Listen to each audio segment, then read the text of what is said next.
Hello again, everybody, and welcome to another edition of the Rural Report. I am your Rural 2IC, and today I'm going to cover a couple of topics. Actually, we'll go back. We're going to cover one topic in particular from a whole bunch of messages and emails and things that I have got. So sit back and let's go through this. So really what I want to do is go into Fednow. Fednow was created by the government. That came out on July 1st. It's not a full rollout as what I've seen yet. Not everybody is 100% implemented this yet. This is not CBDC, okay? This is basically to anybody that doesn't understand this. This is basically your PayPal, your Venmo, your Cash App. This is basically a payment service. Now, all this is going to do is instead of me buying something from you or paying for a service, and it goes from my account through PayPal or Cash App does what they're going to do, comes over to you, and it goes into your account, and there's that bunch of time in between there of pending and fees and different things like that. We all know that a large amount of money, even in a check form or whatnot, it takes some time, especially on refunds. You can walk into a store, lay down some cash, and what's going to go with cash? You can lay down your debit card, make that purchase, and usually within a few hours to 24 hours, that money is out of your account. You've purchased that item and it is now yours.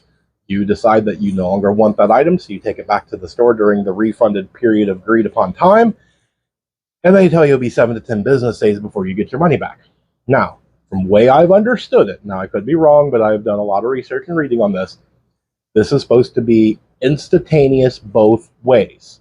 So, the second that you swipe your card, the second it pops up that says that it's been accepted, the money is taken out of your account through Fednow and gone to the end user.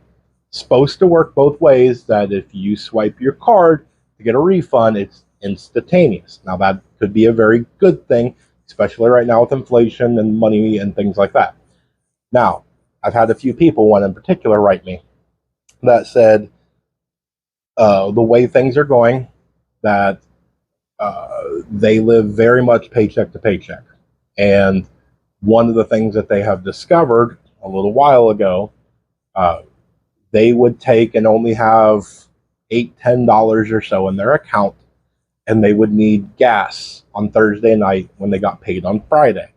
So they would get gas after 5 o'clock on the Thursday, so after banking hours. They would swipe it, they would get gas, and it would pin. Now, they would get $30-40 in fuel, and it would pend in their account, because at midnight, their money would be in their account for their payroll, and the gas wouldn't get taken out until about 7 a.m. or so, and so it never overdrew their account. Now, they are worried about if they're going to be able to use that loophole, because everything is supposed to be completely instantaneous. So they're going to have to figure out how they're going to be able to maneuver and do everything with their money. I know a few people that do things like this, that they don't quite have the money needed. They will shortly, but what they need, they do kind of need it now. This isn't, I need a video game, or, I want this pair of socks, or whatever it is. They need fuel to get to work in the morning. Now, I've kind of tried to help that person in particular on what they can do to maneuver their money around and whatnot. But there's a lot to take into consideration with this. If you are fine on money, maybe that's something you didn't think about. But this, in my opinion, does open the door for CBDC. And I will do a different episode on that and what my opinion is and things like that. But this is not CBDC.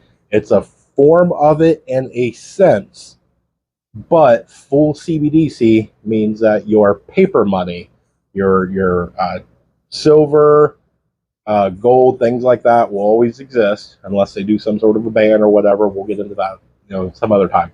But your actual government issued currency, your pennies, nickels, dollars, quarters, $5 bills, $10 bills, things like that, as long as those still have value, there's not 100% CBDC. So, with all the doomsdayer people out there that is saying, Fednow, the end of currency. No.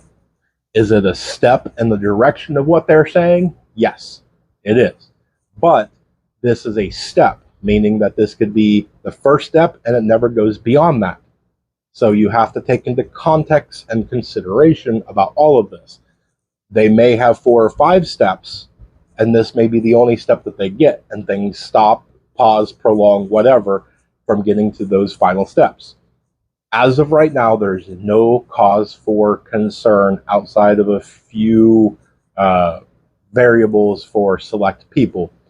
For most of us, this is no cause for concern. All Fednow is PayPal 2.0 or Venmo 2.0 or whatever cash exchange app or service you use. So relax on this. I'm not saying don't look at it, don't keep an eye on it. This is important because it is an actual first step. But as of right now, with this one singular step, it's okay. So do your research on it. If this is something that you're interested in, or if this is something that causes you concern, look at it, research it. If you have questions or comments, let me know. I'll do what I can to try and help you. We'll do shows on it. I'll help you one-on-one, whatnot.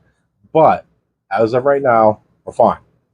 So just remember, through everything that happens, remain united, because we're all prepping in this together.